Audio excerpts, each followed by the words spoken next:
BaOmer 5781.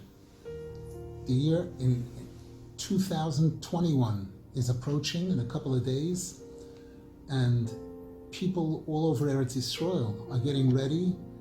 In the radio, they're talking about over 500,000 people gathering to Meron, which is a kfar. It's not a city, it's not a town, it's like a village, a small place that has maybe 200 families living there all year round, something like that. And this is actually the largest gathering of Jews in the entire world of the entire year. This is going on for years now, despite the fact that the religious, the observant community is a fraction of the total Jewish community, and yet this is the largest gathering by far of all of Jewry. What makes this occasion so special?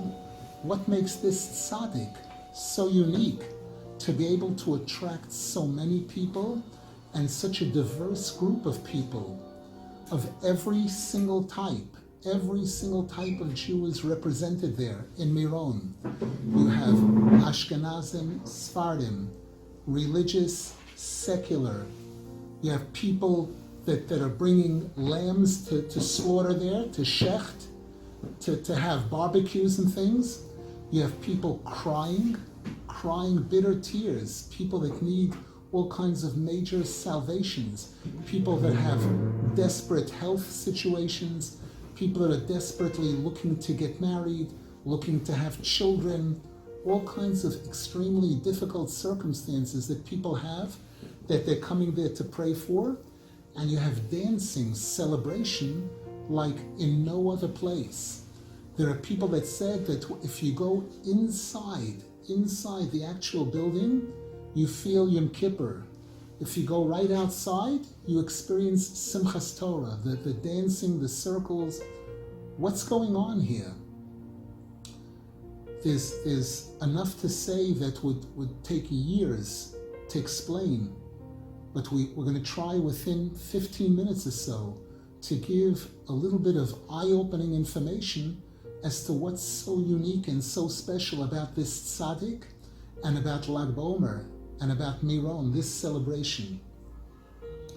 It's not that well known that his parents, Rabbi Shimon bar Yochai's parents, did not have children for a period of 10 years, and his father, Rabbi Yochai, had already pretty much started speaking to people that he was considering divorcing his wife in order to be able to have children. And sure enough, she was aware of this, and she prayed very, very hard. And on the night of Rosh Hashanah, Rabbi Yochai had a dream, and in the dream, he saw himself in a gigantic forest with trees, all kinds of trees, some trees that had fruit and leaves and everything, some trees that were just empty, completely empty, dry twigs. And then he saw in a distance a tall person coming towards him, carrying a large bucket. And this person would examine the trees that had flowers and leaves and fruit on it, he would go past them. The leaves that didn't, he would take the bucket, splash water on it, and immediately it would come to life, start having leaves on it and fruit. And this person was approaching him, coming closer and closer to Rabbi Yochai, and Rabbi Yochai was standing right next to a tree that was completely dried out, nothing, dead wood. And when this tall man got to the tree where Rabbi Yochai was, he put down this bucket, and he took out a small little tube that he had, and he splashed a couple of drops on the tree, and suddenly it came to life. And Rabbi Yochai woke up. This was on the night of Rosh Hashanah. In the morning, he told his wife about the dream, and they agreed that after Rosh Hashanah, they would go to Rabbi Akiva, who was the giant at the time, the greatest rabbi at the time, to seek his advice, his interpretation of the dream. They went, and Rabbi Akiva told them that the Torah tells us, Ki ha'odam eitz hasodeh, man is compared to a tree. The trees that had leaves and fruits on them were fruit-bearing trees. Women that had children, that had created families. The trees that were completely empty were women that were barren. So Rabbi Yochai said, but one thing I don't understand, how come when he came to me, he took out that little vial and splashed a few drops on, what was that little vial? And Rabbi Akiva said, that was your wife's tears. All the tears that she cried, pleading with Hashem that Hashem should bless her with a child, those tears have gathered together, and you're going to be blessed with a child, a very unique child, a special child. And when he's born, you'll come to me and we'll name this child together. Sure enough, a while later, when this child was born, Rabbi Akiva said this child should be named Rabbi Shimon, just like Shimon, the son of Yaakov Avinu, where the Torah says he was given that name because Hashem listened to and heard the pain and suffering of his mother, that she wanted so desperately to have a child. So too this child is a child that was born from tears. And sure enough, Rabbi Shimon advanced. There's so much written in the Gemara, in the Medrash, about his advancement, his growth. And we know that at one point he was a student of Rabbi Akiva. And when Rabbi Akiva was about to pass away, he gathered his students together and he appointed Rabbi Meir to be the Rosh Yeshiva, to take over the yeshiva after Rabbi Akiva's passing. Interestingly, today, Pesach Sheni, today is the 14th of Iyar, and today is the yahrzeit of Rabbi Meir, who's buried, Rabbi Meir Balanes, who's buried in Tiberia. So when Rabbi Akiva said this, Rabbi Shimon Bar Yochai looked at him, surprised a little, because Rabbi Shimon knew his own position. And Rabbi Akiva said to him, your greatness, only Hashem and I really understand. So that Rabbi Meir took over the yeshiva, the more standard yeshiva, and Rabbi Shimon ended up teaching an elite unit of commandos, an elite unit of students who were qualified to study the deepest portions of Torah, the secrets of Torah. And Rabbi Shimon was the first person who was given permission to write down, to have these secrets of Torah written down. He revealed, he authored the Sefer HaZohar. Zohar means light, this book of light, which is a commentary on the entire Torah, which the Zohar, we refer to it as the Zohar HaKodesh, the Holy Zohar, which about 70% of it is made up of incredible discussions of Hebrew law, customs, stories, incredibly inspiring stories about every facet of Judaism, every facet of Yiddishkeit, where people who read the stories in the Zohar, it's incredibly inspiring, motivating, encouraging. And about 25% of the Zohar Kodesh is Kabbalah, secrets of Torah, explaining the different names of Hashem, the different heavens, the whole process of creation, the angels in heaven, the throne of Hashem, the different worlds, fantastic secrets of Torah. It's interesting to note that there are many people that stay away from studying these secrets of Torah. Some of them say you're not allowed to study it. Some people say you're only allowed to learn it after you know everything else. When I'll be 1,000 years old, I'll study that still. I have enough to learn in Gemara, in Talmud, and Halacha to keep me busy. I don't need that. One of the great rabbis, the Chidah, Rabbi Chaim Yosef David Azuloi, one of the outstanding poskim, leaders, authorities in Halacha, in Kabbalah, in Drush, in every facet of Yiddishkeit, writes that the Torah is referred to as Pardes, a beautiful orchard. The word Pardes makes up the first letters. The Pei is Pshat, the Resh is Remez, the Dalet is Drush, and the Samach is Soid. the 4 levels in the study of Torah. Pshat means the ordinary, simple translation and understanding of the Torah. Remez is the hints of the Torah. Drush is basically what we have in the Gemara, using the 13 formulas by which the rabbis were given to interpret and understand and derive all kinds of new laws from the Torah. And then Soid is the secrets of Torah. The Chidor Zal writes that those people who stay away, who detach that last part of the Torah, the Sod from the Torah, it's about them that the Pasuk says in Tehillim, Al tihiyu kisus kifered ein havin. Don't be like a horse, like a mule that doesn't understand.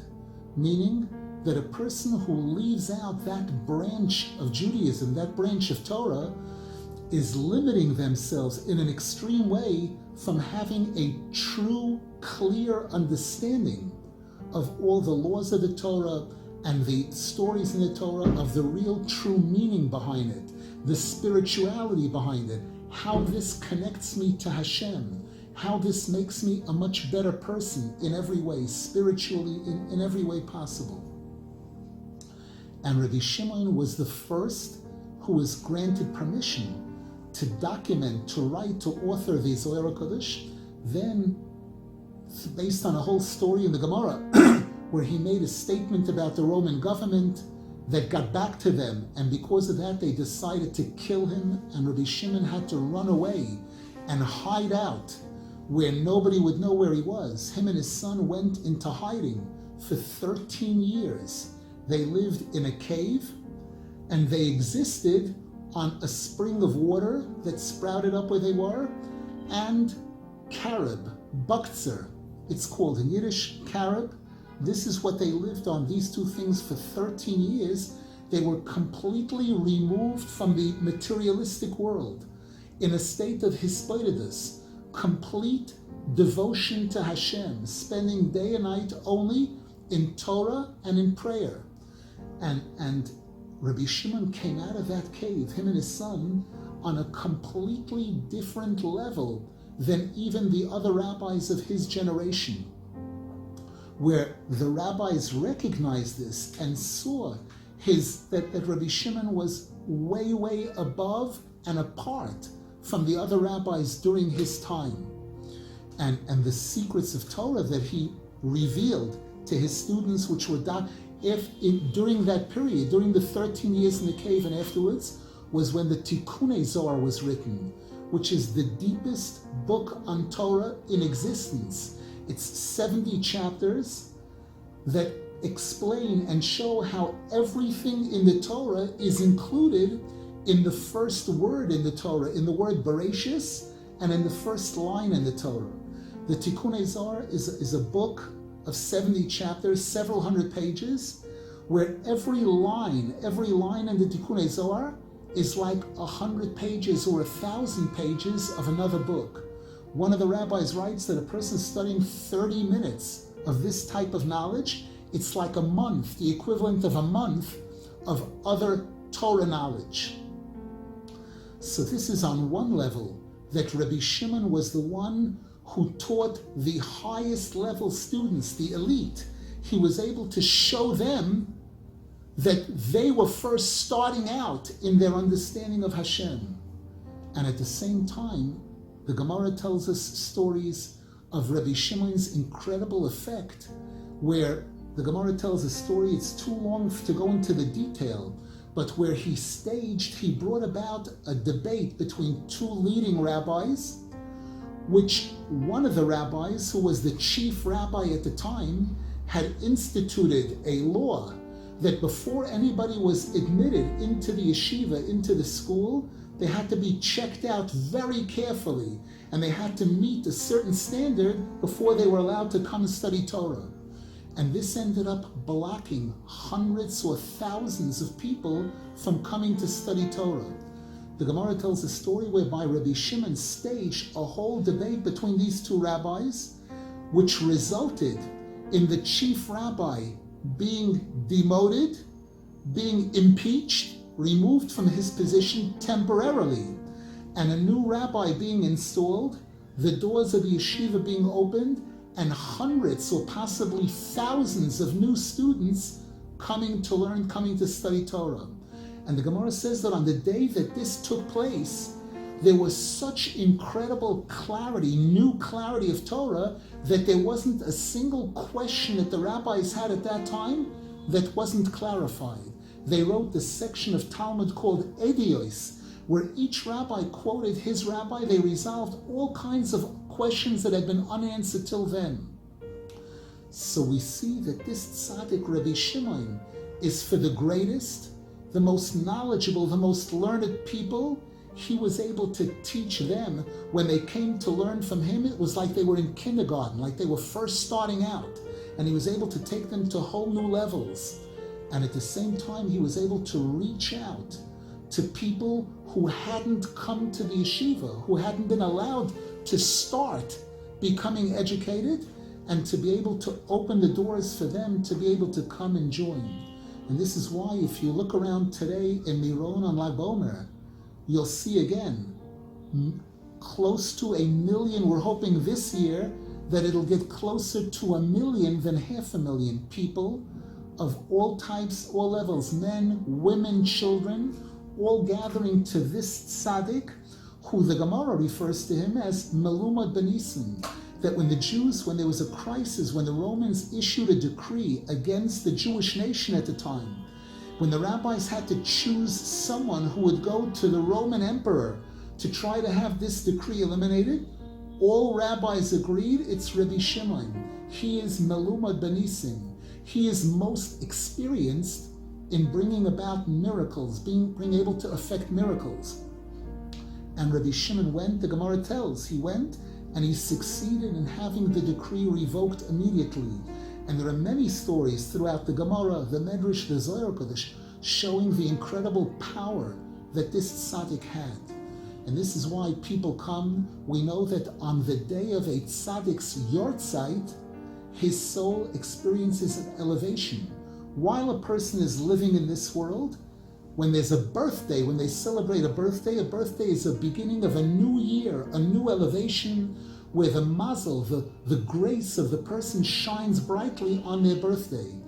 After a person passes away, the yortzeit, the date that they left this world, just like when they left this world there was an elevation, so too every time when that date rolls around, Lag BaOmer, which is the yortzeit of Rabbi Shimon Bar Yochai, his soul is elevated, and all those who come to pay respects to the tzaddik by gathering and praying there and studying his Torah and rejoicing, celebrating the incredible achievements that this tzaddik achieved during his lifetime and that he continues to achieve after his passing through his books, through his teachings, and through the students that he left behind, that his students made more students and more students. And we know that Rabbi Nachman, our rabbi, Rabbi Nachman of Breslov, all of his teachings are interlaced, interwoven with the teachings of Rabbi Shimon Bar Yochai. And years ago, when the Iron Curtain came down and Jews were not able to travel to Uman from Israel, the Eretz Yisrael did not have diplomatic relations with the Soviet Union, one of the leaders in Breslov, Rabbi Sternhartz, when he came to Israel, and he arrived in Israel on Rosh Chodesh Adar. A week later, he was up in Meron with a group of students praying there, and afterwards he told his students that it seems very clear that when we cannot gather in Uman for Rosh Hashanah to our rabbi, the closest place to that in Eretz Yisrael is Meron, Rabbi Shimon Bar Yochai. Rabbi Nachman himself, when he visited Israel, he was not in Yerushalayim. He didn't arrive in Yerushalayim. It wasn't possible at the time, but he spent quality time in Meron. And he certainly left part of himself there also. So coming to Meron, a person is getting the benefit of these tzaddikim and all of their students. We hope that this year, in Yetz Hashem, the hundreds of thousands or millions of Jews that'll be there, and all those that want to be there, that join by reciting, by studying his Torah, studying the Torah of Rabbi Shimon, by singing the praises of the tzaddik and expressing our faith in this tzaddik and in all tzaddikim, will be zeichet to merit the coming of Mashiach, the Gula Shlema, b'mheira b'yameinu, amen v'yamein.